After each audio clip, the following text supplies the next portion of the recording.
Hingin ko po sanang paintulot niya na mahalin ko si Hana. Gayong hindi naman po pala kami tunay na magkapatid. Hindi na ako hadlang sa inyo, anak.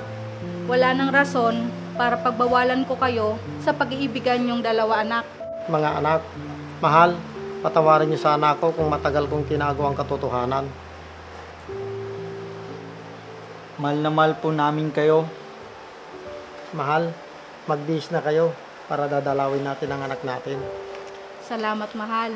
Gusto ko din sabihin sa kanya na mahal ko siya.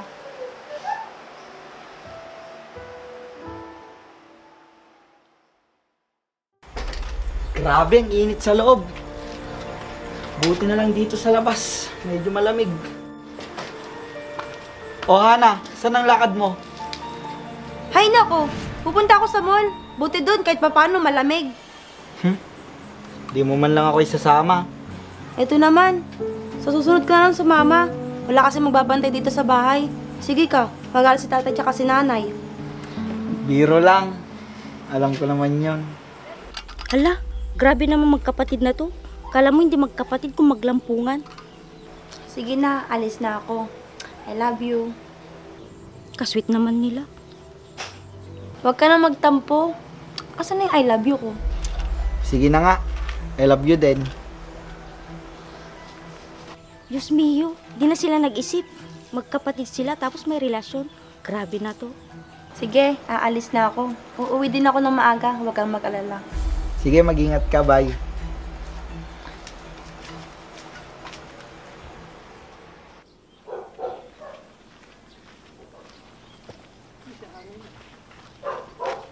Hi, Hana. Oh, Jacob. Ikaw pala. Nag-iisa ka yata? Oo, Jacob. Naiwan sa bahay si Chris. Ganun ba? Hana, pwede ba kitang ihatid sa inyo? Uy, tignan mo si Hana, oh. May ibang kasamang lalaki. Naku, wag na. Nakakahiya naman. Okay lang. Total, dyan din naman ang daan ko, banda sa inyo. Sige, ikaw bahala. Tara na.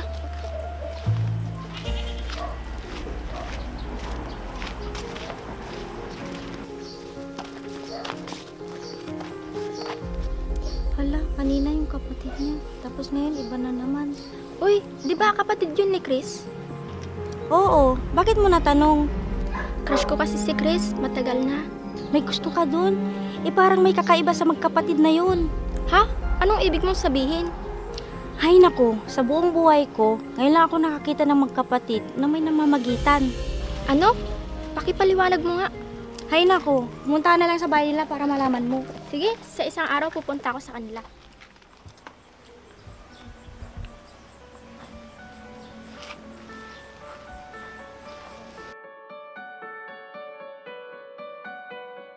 Oh, Hana, dito ka na. Oo nga, Jacob. Salamat sa paghatid, Kaya pala hindi mo ako sinama, ha? Kaya ba hindi mo ako sinama dahil may kasama kang iba? Ano ba yung sinasabi mo, Chris? Hinatid niya lang ako. Teka pare, ano bang masama kung ihatid ko si Hana? Napaka-overprotective mo naman. Daig mo pang nobyo niya. Sige na, Mira. Uwi na ako.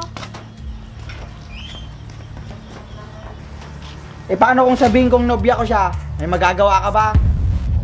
Ano? Si Chris? Nobya niya si Hana? Nakapatid niya? Nakakadismaya naman. Gusto ko pa naman siya. Nobya? Paano nangyari yun? Magkapatid kayo. Bakit kung kapatid ko siya? Masama? Gusto mo yatang... Tumigil ka na nga, Chris. Napakadumi ng isip mo. Kapatid mo? Nobya mo? Nahihibang ka na ba? Sino maniniwala sa'yo? Oo nga pala.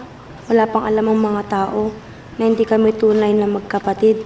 Kaya masama sa paningin nila maging kami ni Chris. Hana, gusto sana kitang ligawan. Kung okay lang sa'yo. Jacob, ano kasi? Hindi pwede! Bakit naman? Ayaw mo siyang paligawan. Dahil ano? Nobya mong kapatid mo? Kalokohan. Jacob, tama na please. Di ba nag-iisip yung kapatid mo? Magkapatid kayo, tapos sasabihin niya, nobya ka niya. Di ba siya nahihiyang sabihin yun? Muwi ka na lang. Baka mag-away pa kayo. Sige, aalis na ako, Ana. Mukhang ayaw kang paligawan ng kapatid mo. Ano bang ginagawa mo, Chris? Bakit, Hana? Ayaw mo na ba sa akin? Chris, porke hinatid na niya ako, ayaw na kita.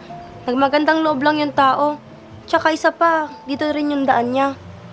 Alam mo, Hana, lalaki rin ako. Alam ko kung may gusto sa'yo yung isang lalaki. Ay nako, bahala ka na nga dyan. Lahat na lang sa'yo masama. Dyan ka na nga. Nawala lang sila nanay saglit. Pumayag ka nang magpaligaw sa iba. Hindi ako magkakaganito kung hindi kita mahal, Hana. Ang hirap pala ng ganito. Yung ang daming katanungan sa aming magkapatid. Dahil sa relasyon namin, hindi naman namin kayang sabihin at ipaliwanag sa mga tao kung bakit naging kami ni Chris. At tanging sila nanay at tatay lang ang nakakagawa nun. Oh, Hana, Iha, bakit parang ang lalim ng iniisip mo? Tama ka, Tita Kay. Upo po muna kayo. Bakit po pala naparito kayo? Tumawag kasi sa akin yung nanay at tatay nyo. Hinabilin nila kayo sa akin habang wala sila. Silip-silipin ko daw muna kayo. Total, malapit lang naman ako dito. Mabuti naman po. Para naman may nakakausap ako dito. Bakit, Hana? May problema ka ba? Parang ang lalim ng iniisip mo kanina. Ang hirap po ng sitwasyon namin ni Chris. Ang daming tanong ng mga tao kung ano meron kami. Kumusta po kayo, Tita Kay? Oo, nasabi nga sa akin ng nanay nyo. Mahirap talaga yung sitwasyon nyo. Talagang pag-uusapan kayo ng tao. Kasi ang alam nila, magkapatid kayo. Ano pong dapat namin gawin, Tita Kay? Sa ngayon, hindi ko alam. Dahil tanging tayo lang ang nakakaalam kung anong totoo at yung nagpaanak kay nanay nyo. At tanging ang magulang nyo lang ang may karapatang magsabi sa mga tao kung ano talaga kayo. Kaya huwag kayong magpapaapekto sa mga sinasabi ng tao. Ang hirap po pala kapag wala sila. Hindi namin masagot ang mga katanungan ng mga nakakakita sa amin. Ano na lang po yung mapapayo nyo sa amin, Tita, para matigil na po yung katanungan at bulong-bulungan sa amin ng mga tao. Kung ako sa inyo, iwasan yung makita kayo ng mga taong malapit kayo sa isa't isa. Wala pa naman yung mga magulang nyo para sagutin sila. Ano kayang pinag-uusapan nila? Ang hirap pala ng ganito, Hana. Tiisin na lang muna natin at sundin yung payo ni Tita Kay. Payo ni Tita Kay? Ibig sabihin may alam siya tungkol sa magkapatid? Tama yon, Chris, Hana. Hindi talaga ninyo maiiwasan ang mga bibig at mata ng mga tao na pag-uusapan kayo dahil wala silang kaalam-alam. Maraming salamat po, Tita Kay. Mabuti at nandyan kayo. Walang anuman yon. Mga pamangkin ko kayo. At isa pa, binilin kayo sa akin ng nanay nyo. Tara po muna sa loob para magmerienda. Sige, tara na. Para po.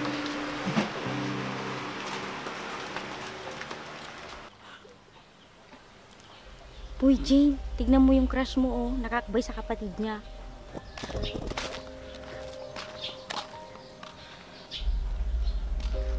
Noon yun, tignan mo nga, nakakadismaya. Magkapatid, may relasyon, nakakahiya.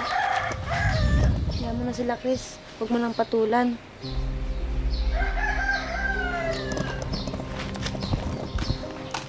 Kaya nga, hindi sila nahiya. Alam kaya ng magulang nila. Ano na lang sasabihin ng mga tao, di ba? Ano ba yan? Hoy, kayong dalawa. Kayo, yung mga bibig nyo, ha?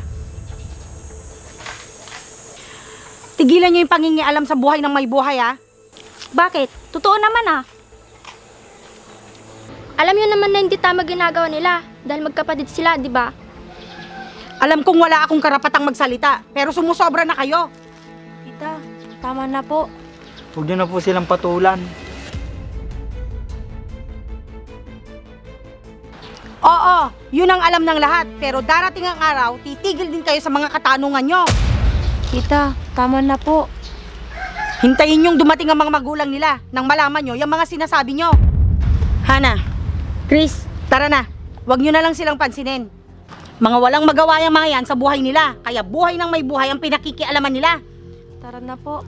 Hayaan na lang po natin sila kung ano po yung gusto nilang isipin. Kaya nga po, Tita.